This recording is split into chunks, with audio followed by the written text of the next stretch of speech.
Welcome to Big Brother.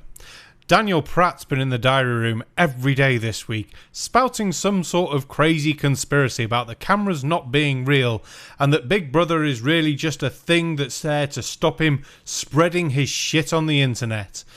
Quite frankly, Big Brother hopes that the only place he does spread his shit is in a field, far, far away from anyone else. Let's have an intro.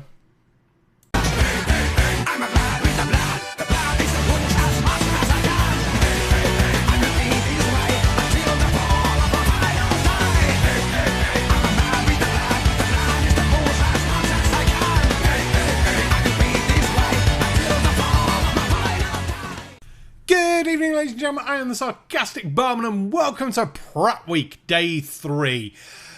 I don't know how you lot are putting up with watching 3 days worth of Pratt. As you can see, I'm recording these all on the same night. Jesus Christ. I mean, I'm expecting the comments by like day 4 or 5 just to be, please, fucking stop. Why are you doing this to us? But you know you love Pratt because he's so funny. And this day hasn't changed at all. It's the same crap. Look. Sorry, wrong, stupid. But about the same sort of intelligence level. Sorry, I just got it, so I'm going to speak on it while it's fresh. This is the other tactic these globe trolls love to use. If you ever get a comment where they're making sure to qualify, I'm a flat earther, I know we don't live on a globe, and then it's followed with the word but, then you know it's truly a globe troll trying to excuse away your perfectly valid argument. Since when have you ever made a perfectly valid argument? You've made perfectly valid nonsense, which just means absolutely nothing, and we can all agree that, yes, Dan, that means absolutely nothing. Now, how the fuck did you get out of that fucking cellar? That because it's scientific fact doesn't need nor care to have your opinion interjected? Well, half true. Science really doesn't give a flying monkey squirrel fuckball about your opinions about anything, and it doesn't change anything. But remember, scientific fact, scientific theory, yes. But they can't let that truth out there, so they've got to come and try to act like they're a flat earther, but your argument isn't good. No, don't say that. I think maybe stop thinking they're trolls and actually take some of the advice from them, because your arguments, that they aren't good. They really fucking aren't. Hence why I'm here taking the piss for an entire fucking week. Don't say that float glass is manufactured by pouring one liquid on top of another. Now, obviously, the liquids they're using have different viscosity than water, but water is thinner and will seek its level faster. Are you going to start saying level a lot? Am I going to have to get the clip for fucking Princess Bride and go, I don't understand this word, you say it a lot? Because level and flat aren't the same things. You do realise this, don't you? You've been doing this for 6 years, so you told us. So I hope you've got the fucking basics down. And easier than the liquids they use to create float glass manufacturing. However, the liquids they use obviously still seek their level. That is how perfectly flat pieces of glass are manufactured.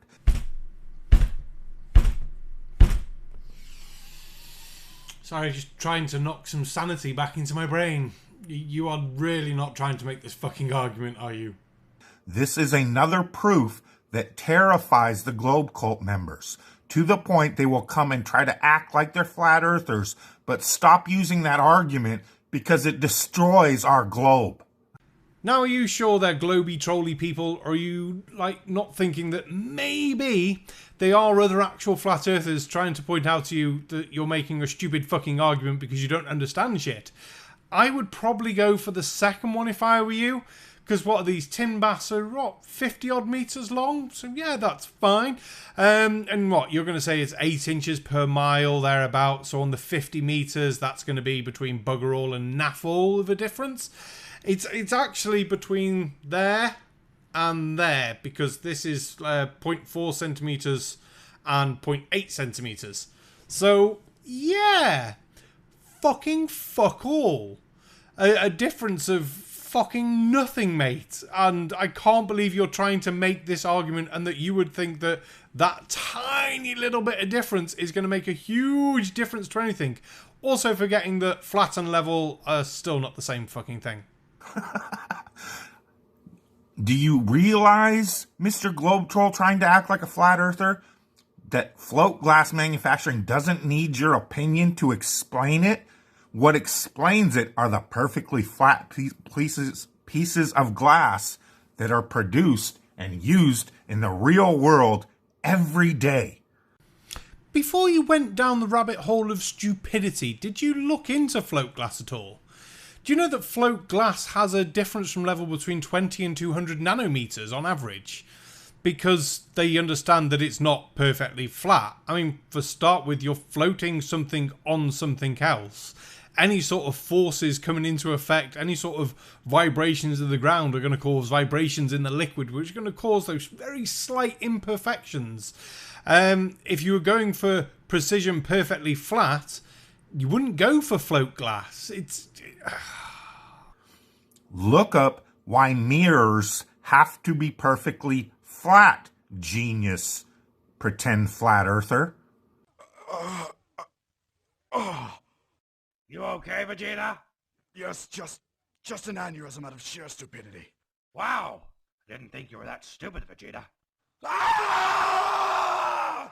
Oh, good God. You do realise mirrors are not perfectly flat, and no one actually claims they are perfectly flat.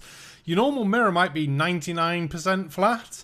A dielectric mirror might be 99.999% flat, but none of them are perfectly flat, and they don't have to be perfectly flat for them to work. What drugs have you been taking?